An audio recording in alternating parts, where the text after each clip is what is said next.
I have been covering some of the best ETFs for maximizing dividend income with a focus on minimizing downside risk. And JPMorgan has just released a brand new ETF that I genuinely think has the potential to become one of the best tax-efficient high-income plays on the S&P 500 right now, and eventually maybe even replace some of the most popular high-income ETFs like SPYI and GPIX. If you're building a portfolio centered around income, then definitely stick around because this one is worth your full attention. Now, when we see heightened volatility in the markets, that is when I like to truly evaluate a new ETF because that's when it shows its true colors. In a bull market, almost every investment looks good. But when an ETF delivers performance that not only meets my expectations but also exceeds them, that's what catches my attention and cements it as a strong long-term candidate. And this new ETF from JPMorgan has genuinely impressed me with its ability to manage market volatility.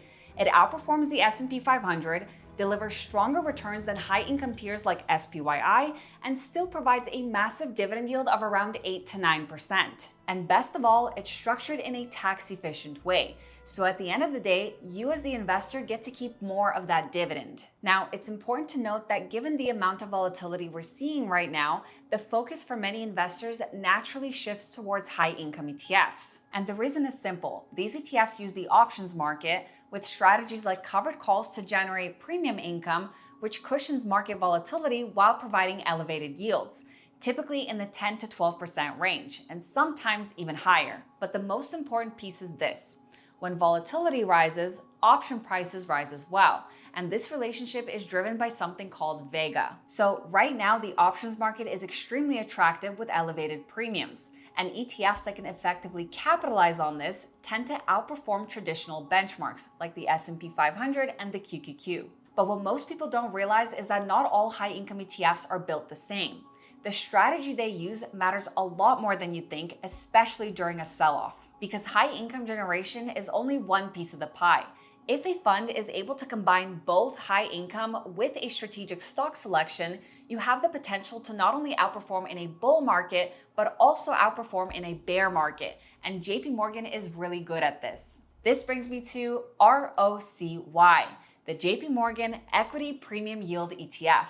And this ETF was released alongside another high income ETF from JPMorgan nearly 6 months ago, ROCQ, which I've already covered in a previous video. The primary difference is that ROCY focuses its high-income strategy on the S&P 500 index, while ROCQ focuses on the Nasdaq 100. But both have a very unique twist to their strategy that not only makes them tax efficient, but also allows them to mitigate volatility better than their peers, thanks to a unique quantitative screener that they use in their stock selection process. And so far, I am very impressed with the ETF's ability to capitalize on bullish momentum and mitigate risk. Now, of course, at the end of the day, ETFs like ROCY, SPYI, and GPIX are still covered call ETFs. And the biggest trade-off with these funds is that they cap your growth potential in exchange for income. And I find that a lot of investors try to compensate for that lack of growth by pairing them with the index itself, like SPY with SPYI. But these two are identical in terms of correlation and underlying holdings. In my opinion, a superior strategy would be to complement it with individual components of the S&P 500 that have stronger growth potential. That way, together, you have a high income generating machine that's also compounding growth month after month. Now, here's a list of stocks that I have personally held since July of 2025, and the stocks change over time. This past June, these positions were closed, and you can see the total returns ranging from 31%, 29%, 24%, and 22%. There were, of course, losing positions as well, like this one, which fell 19%. The rest of the positions are still active. This is the Tech Titans portfolio that I follow inside Investing Pro. I simply use it to complement my core ETFs. And since July, this portfolio has returned 40% compared to the S&P 500's 20% and the QQQ's 21%. And in the last 5 years, it has returned over 140% compared to the S&P 500's 76%. Of course, past performance does not guarantee future results, and this is not financial advice. I am simply sharing one of the tools I personally use. The way these portfolios work is they use a series of quantitative metrics with very powerful AI screeners to pick stocks with the strongest growth potential. And you can see the reasoning behind their picks through their Pro Research tab. But it doesn't just apply to tech stocks. You can pair your ETFs with other portfolio themes like small cap sprinters, which has returned over 40% compared to the Russell 1000's 19% in the last year, or the Energy Elite portfolio, which has returned 60% compared to the S&P 500 Select Energy Sector's 40%. If you guys want access to these portfolios, right now is a great time to take advantage of their largest summer sale, where you can get up to 60% off their Investing Pro membership, plus an additional 15% if you use my link or scan the QR code on screen. And there's a lot more to explore, like hedge fund portfolios from Warren Buffett to Ray Dalio, in-depth AI analysis, and even technical analysis done for you using their AI tools. So definitely check it out, take advantage of the sale before it ends, and don't forget to use my link for an extra 15% off. All right, now circling back to ROCY.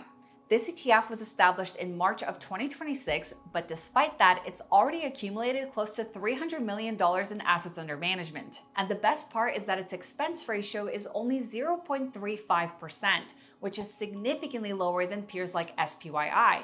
And just for reference, for every $10,000 invested, you pay $35 in annual fees. This part is actually a lot more important than you might think.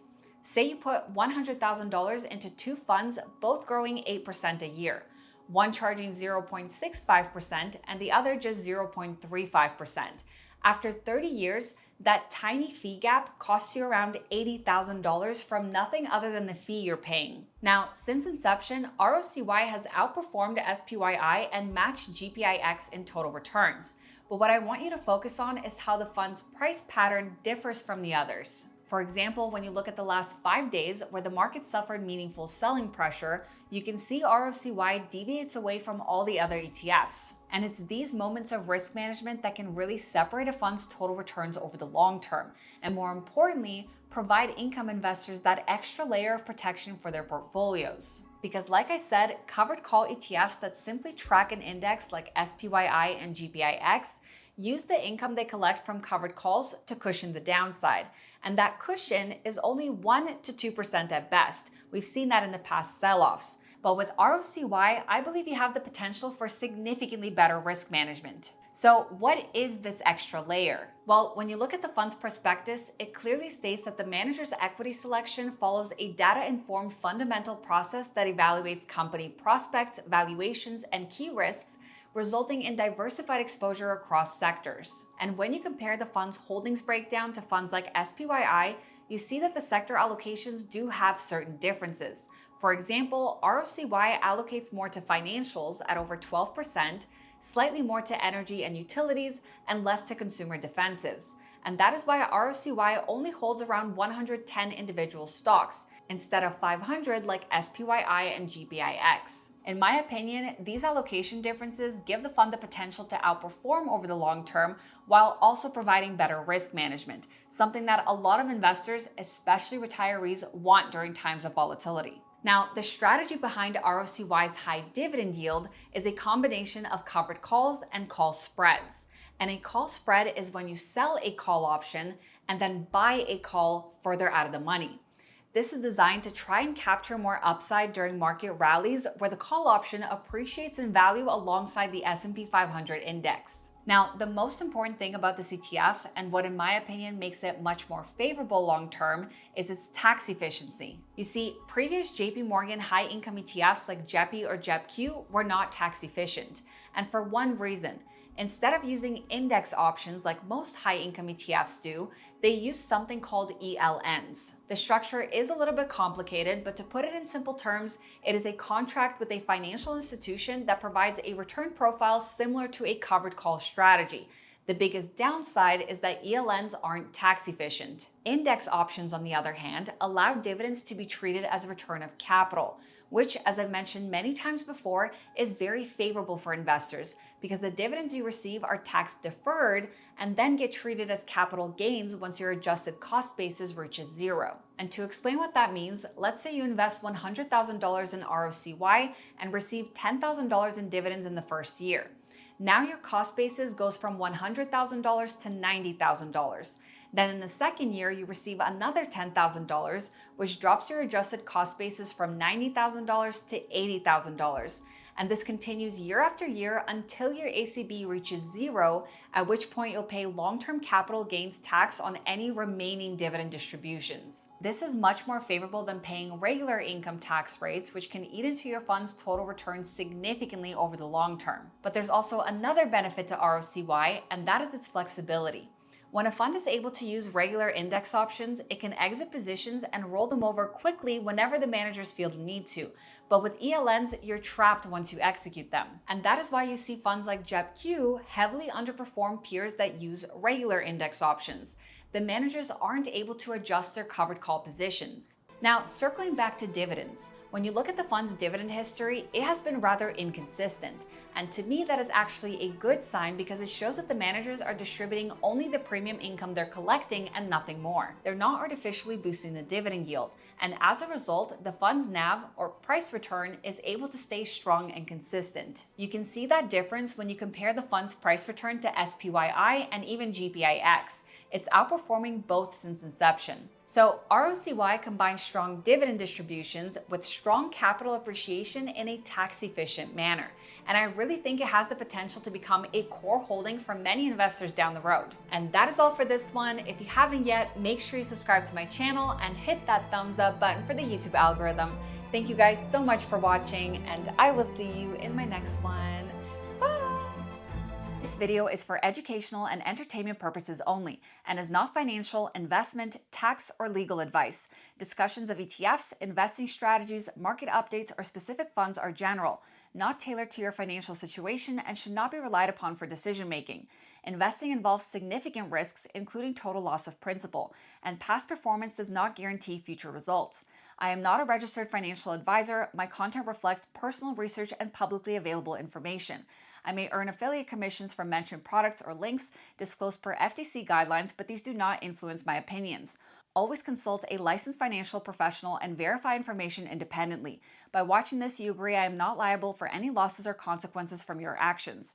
International viewers should consult local regulations.